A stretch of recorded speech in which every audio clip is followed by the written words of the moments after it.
Olá, sejam bem-vindos ao curso Materiais Cerâmicos, Estruturas, Propriedades e Diagramas de Fases.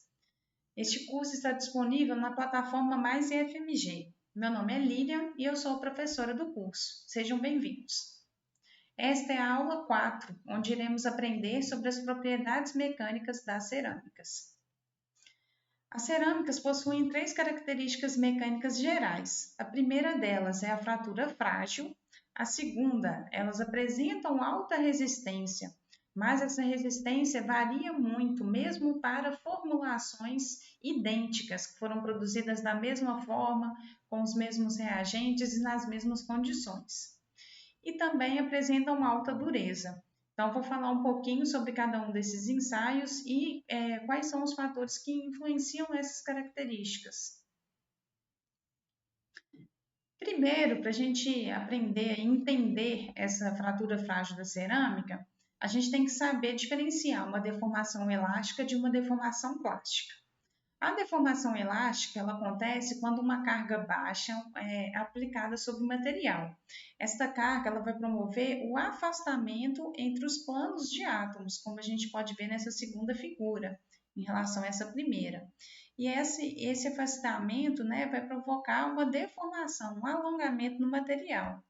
Se o material, se essa carga ela for descarregada, se parar de aplicar a carga e soltar o material, ele vai retornar para as dimensões originais, por causa que os átomos eles voltam para aquelas posições originais. Já na deformação plástica, ela ocorre numa carga mais elevada e durante o processo a gente tem um deslocamento, o escorregamento de planos de átomos. Esse deslocamento ele vai promover uma deformação no material, mas aquela deformação elástica, que é causada pelos afastamentos dos planos atômicos, ela continua acontecendo. Então, a deformação plástica ela sempre acontece junto com a deformação elástica. Quando a gente libera o material, a gente faz o descarregamento, aquela fração de deformação referente à deformação elástica, ela retorna. Mas a da deformação plástica não, porque teve um deslocamento dos átomos, eles mudaram de fato de lugar. Então, a deformação plástica ela é permanente. O que é essa fratura frágil? Essa fratura frágil é a quebra do material que ocorre antes da gente ter uma deformação plástica significativa. Então, um pouquinho de deformação plástica, o material já se rompe.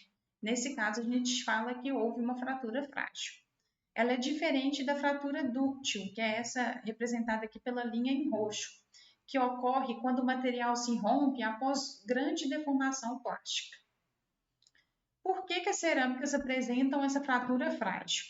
No caso das cerâmicas iônicas, isso se deve ao deslocamento dos planos de íons. Quando a gente tem esse deslocamento desses íons, a gente vai promover o emparelhamento aqui, de íons de cargas iguais. Isso daí vai causar uma repulsão que vai dar origem à quebra, que vai provocar a quebra do material.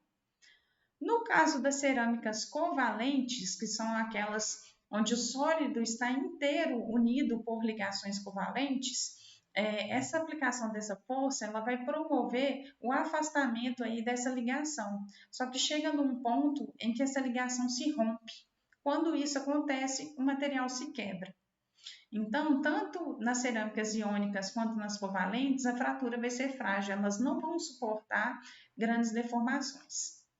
E uma outra característica, que eu disse, que é sobre a alta resistência, ela se deve, por quê? Porque a gente precisa de aplicar uma tensão muito alta, uma força muito alta, para a gente conseguir fazer essa deformação mínima. E aí, com uma deformação muito pequenininha, ela já vai se romper.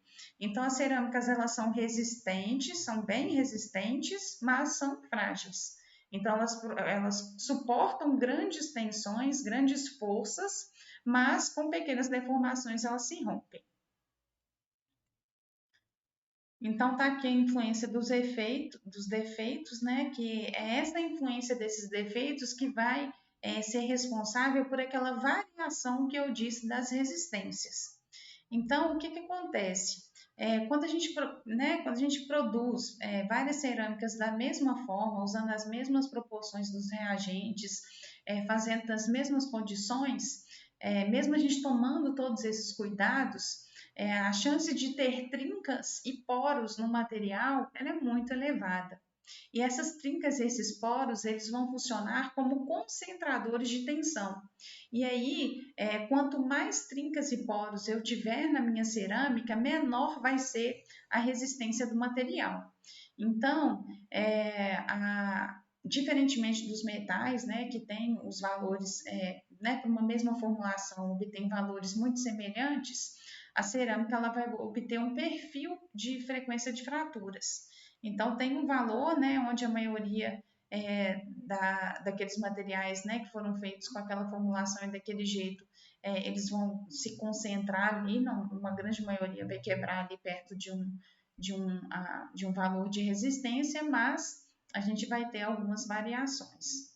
Então, essas variações elas se devem aos defeitos que são formados durante a fabricação do material e que ocorrem mesmo, né, a gente tentando controlar ao máximo.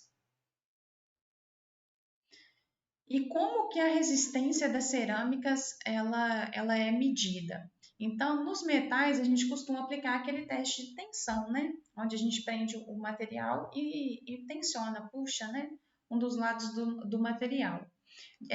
As cerâmicas, elas não suportam muito bem esse tipo de teste, porque elas vão justamente por causa dessa fragilidade. Então, às vezes, na hora de prender o material, ele já se quebra. Então, por causa disso, os ensaios que são comumente realizados são os ensaios de flexão, que podem ser ensaios de flexão de 3 pontos, quando o aplicador lá da força tem essa geometria, ou de 4 pontos, quando é este caso aqui. Então, nos dois casos, esse aplicador ele vai exercer uma força aqui sobre o material, ele vai fazer uma flexão bem pequena e já vai se romper por causa daquela fragilidade. Então, as cerâmicas elas suportam assim forças bem elevadas, né? São materiais resistentes, mas com mínimas deformações elas já vão se quebrar. Por último, a gente tem aqui, né, um esquema mostrando um ensaio de dureza. Nesse ensaio, né, a gente tem um penetrador, nesse caso que é um penetrador esférico, que está aqui preso na máquina que vai aplicar a força. Esse penetrador ele é forçado contra o material e após é feita a análise da deformação do material. No caso das cerâmicas, elas suportam grandes forças, né? Da mesma forma lá que os testes de flexão. Então, elas são bem resistentes, suportam muita força. Mas, quando começa a deformar, o material se rompe. Então, as cerâmicas, assim como os metais, elas vão ser duras e resistentes. Mas, diferentemente dos metais, elas vão ser frágeis, enquanto os metais são dúcteis. Tá bom? Então, eu espero que vocês tenham gostado dessa aula e te convido mais uma vez a conhecer os demais cursos da plataforma Mais IFMG, tá bom? Até a próxima!